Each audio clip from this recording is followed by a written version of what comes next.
Biakamal ka nur online TV. Kajan gwas me ban rachi bana jaling no dan ban ling shala do sha nei ti shoko bangwan sha ka kep reweka melut ka so Sudan ko kan wal ti yar ke ngwene ti wal de kokan ke kan wala to chara do ka wal de je ka long ti nyudo de ka nas de kan kanak jenna dana bana ling ka jan gwas me bu kono yu ling ka lo da gwa ka do ba danen men je wal to je kan ka je ka do ba den kap ka jem ke kap ka mo kan ngwane to ke nasen kono ko ka wal re wich ka so Sudan gore jin bi je nywane ko ken ko no be jin ba de subscribe ko de lerte ti de kan chum gonden ko ken gor kon ge de ko ten ban chore lar manan ban linga jen kwasam chala do shane bangwan yen ko sha wal ki drak ni jekaka kan waltin cha jekaka chala do ka wal ti jek lung ti de nas de kan nak kan wala to chala do te tap ti dit tekaten tap tin kona maske tekaten kan tan wal ba chala do la tom ka ne ka ponran bichu te yonga ka jokelio mu chaje tum ka kan wala to bete ka jok ti yong ka chiro do ngech tin kon le de chika ngech de mi jeg de lat chi de ngach kan ti ka no nga win ko ken wala ti te mat ka ne ka ti ki roje ti ki re tom ka ti ki wal ti ne panken ba chala do ba ka walte ngwai ka ne ka ba ka wum chet ka men ta wot jan ta de do no ka walde bej chala do kan wala to nunga ka dob juba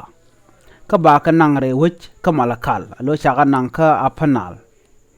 ka jen dien re wi ka malakal ba ka nang ka mulut ki ka apanal state ke do gondren kon chupkaten chala do kan wal la ka las ka tare nyal ko cha ka bile jek gwasun tol ka re nyal tin jen doben chupka ka malakal ki ka apanal chala do kan wal tin cha kep ka kanetin kon shoko bangwan to chala do ka ngot kan wala to ma sha ka jekaran la gwandien la janaka re ngon so Sudan te cha yan pin ka ron kin dara wi de badak chala do ena mo wa wala bombo mo to wa ga jekake de jinnak ka ngot ka do badana chalat ka je ko chala do kan wal ti ka wal je ka lung ti chigwa ko de ka mat ki de ka de ka cham na za kon re wi ka so Sudan chit ka men ngwani tele ka let kan ka cham ke ne walan kon tin chwal ke drag ni chit ka mat kwang kana tap ti ko ken den kon en jek ti let kan kare wi ka so Sudan chala ti ti kan go ram wa ga je ka ngot ajeno de yedu de jabas ba re wi ka so Sudan kume chala do tanas ka juba kanas tin non ka waltin tom ka nas ka kana tin mas ka wum nas chit ka ko ken ki waltin lot ka ne ka tin la lot ne ka tok kana tin tom ka ne ka nas kana tin kon ro ka ne ka kan wal dial ligan dial chala do ka wal te je kan dial kan wala kon cha nei cha kep rewi ke melut nas kan nasin kon chup ko bangwan chala do ba kan dial gol rewi ka so Sudan ko cha ne bangwan cha tun ka bantama kan nei bangwan ti bu ka gonnen ko ken chala do bu kan kalat na dial kon kan wal ti ka ke non kan ni ki do ba dien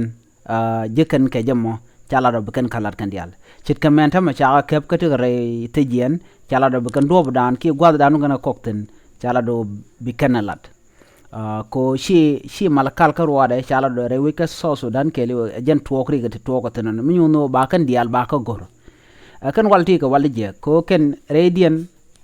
walati mi chaje tum ga dong de ga jok ki dere yong ba teten tandien ngwai ke ne ka gum chit ka tawot tandien bon tom ngane ka tandien kwa man ka ka to kada tigan dial ka tan yen bo lord naga la chirmen te sigara kim lord ke la cigarette kan dial te chirmen te tabdan la mat ke diene kan tab ti chala ku ka la tab te jek te chu ka pengmu do dien ke chu ka level dien te chu go ko de ka matre wi ka so Sudan yer kan nat kan ti chirmen tablet kada tigan dial jek long ka dobra na chala ke je chala ne bangona cha ka bentam re wi ka melut ka malakal ka chala do kan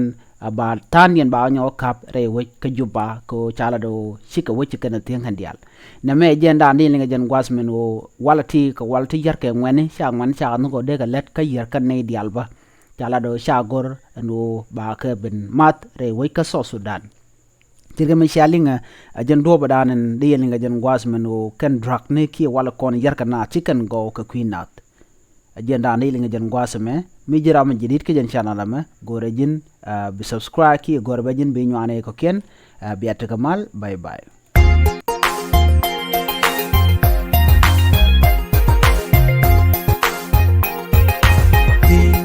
kumadami wewe tala rambu chuiti tala ganmi bichuiti tala meti bulonti kumadami wewe tala rambu chuiti tala ganmi bichuiti